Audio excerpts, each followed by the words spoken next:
Hello students, I am Shweta and you're watching my YouTube channel Shweta Tutorials. Students, today we are going to discuss our rest sentences about some preposition words, and in these sentences how can we use the preposition words and how can we use some preposition with particular words.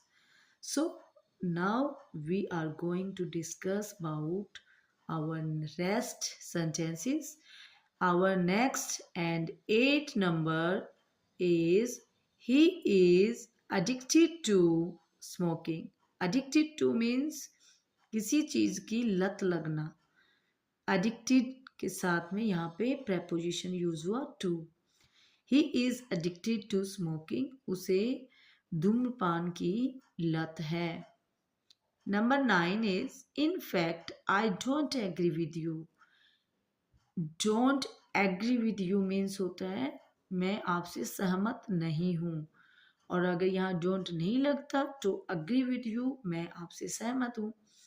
In fact, वास्तव में I don't agree with you मैं आपके साथ सहमत नहीं हूँ. यहाँ agree के साथ में with preposition का यूज हुआ और ये मोस्टली यूज होता है. Okay. Number 10 is why are you angry with me. So यहाँ देखिए एंग्री के साथ में भी विद का यूज हुआ. एंग्री के साथ विद यूज होता है, एग्री के साथ विद मिलेगा. मोस्टली यूज होते हैं. आप ये आगे आपने नोटिस करना है. और सेंटेंसेस को जब भी यूज करें, जब इस तरीके का कोई इस टाइप का कोई सेंटेंस बनाना हो तो आप इसे आराम से इजीली आप इस तरीके से यूज कर सकते हैं. ठीक है. Why are you angry with me. आप मुझसे नाराज क्यों हैं या आप मुझ पर गुस्सा क्यों है. Number 11 is he was born of rich parents. He was born of rich parents. उसका जन्म रिच पेरेंट्स मतलब अमीर माता पिता के हुआ था. Next 12 number is the lady burst into tears means औरत फूट कर रोने लगी. फूट कर रोने लगी. बर्स्ट इनटू, बर्स्ट के साथ में इनटू एक प्रेपोजिशन वर्ड का यूज करा और उसे किया गया. बर्स्ट के साथ में बर्स्ट एक वर्ड है जिसके साथ में एक प्रेपोजिशन वर्ड लगा दिया इनटू और इससे बन गया फूट कर. टीयर्स मतलब रोने है, वो फूट कर रोने लगी. Number 13 is this house belongs to my uncle. This house belongs to my uncle means यह घर मेरे अंकल का है. बिलोंग्स के साथ में टू प्रेपोजिशन का यूज हुआ और यह घर मेरे अंकल का है यानी कि इस घर का रिश्ता मेरे अंकल से है. बिलोंग्स टू का मतलब तो मोस्टली आप ये भी नोटिस करेंगे कि बिलोंग्स के साथ में टू मिलेगा. ठीक है, क्योंकि यहाँ पे इस बिलोंग्स के साथ में टू प्रेपोजिशन यूज हुआ है. Next 14 number is you must take care of your health. तुम्हें अपनी सेहत का जरूर ध्यान रखना होगा. तुम्हें अपनी सेहत का जरूर ध्यान रखना होगा. यू मस्ट मीन्स जरूर करना. कोई काम का जरूरी होता है ना, उसके लिए मस्ट यूज करते हैं. तो तुम्हें अपनी सेहत का ध्यान रखना होगा यानी कि जरूरी है और जरूर आपको अपने सेहत की देखभाल करनी होगी, ध्यान रखना होगा. केयर के साथ में ऑफ प्रेपोजिशन लगाया और इसका मतलब है हेल्थ की केयर करनी होगी. You must take care of your health. Number 15 is nobody cares for the poor nowadays. Nobody कोई भी नहीं. केयर्स फॉर का मतलब होता है केयर करना. फॉर द पुअर की कोई भी गरीबों की कोई केयर नहीं करता है नाउअडेज आजकल. Number 16 is the notebook consist of 120 pages.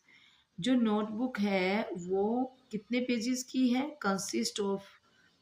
Consist के साथ में ऑफ प्रेपोजिशन लगाकर. कंसिस्ट ऑफ का मतलब इस नोटबुक में कितने पेजेस सम्मिलित है, इसका सेंस ये भी निकलता है, लेकिन नॉर्मली हम इस चीज को कॉमनली यूज कर सकते हैं कि नोटबुक कितने पेजेस की है, 120 पेजेस की है।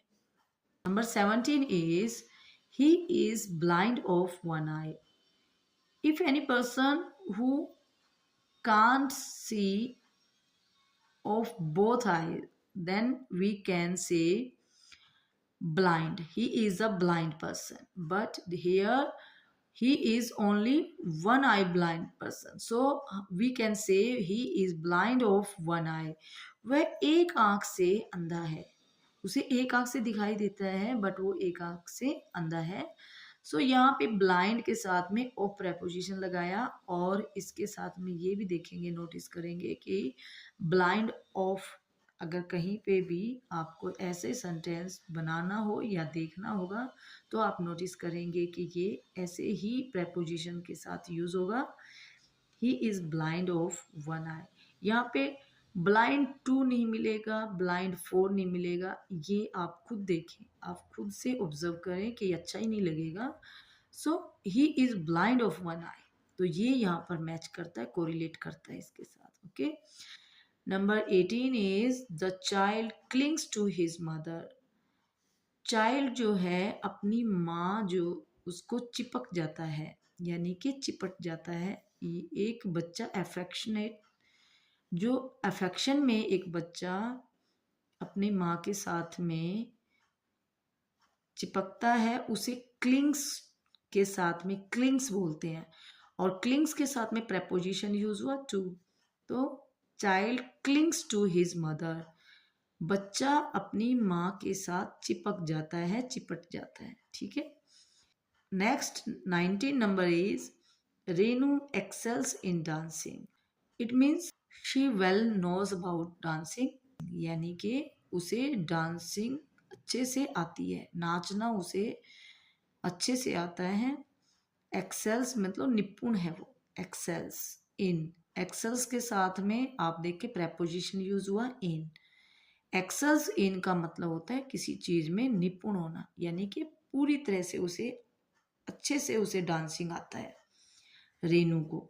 20 is my teacher came to enquire after my grandmother's health. Enquire after एक वर्ड के साथ, एनक्वायर एक वर्ड है, वर्ब जो एनक्वायर होता है, एनक्वायर्ड सेकंड फॉर्म हो जाती है इसकी, बट टू एनक्वायर आना था क्योंकि टू के साथ फर्स्ट फॉर्म लगेगी, तो टू एनक्वायर, और इसके साथ प्रेपोजिशन यूज हुआ आफ्टर, यानी कि पूछने के लिए आया मेरा teacher.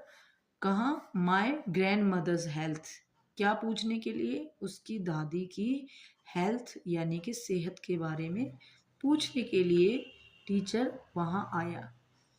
So that's all in this video, and we will discuss about our next sentences in the next video. Till then, keep practicing and take care. Bye bye.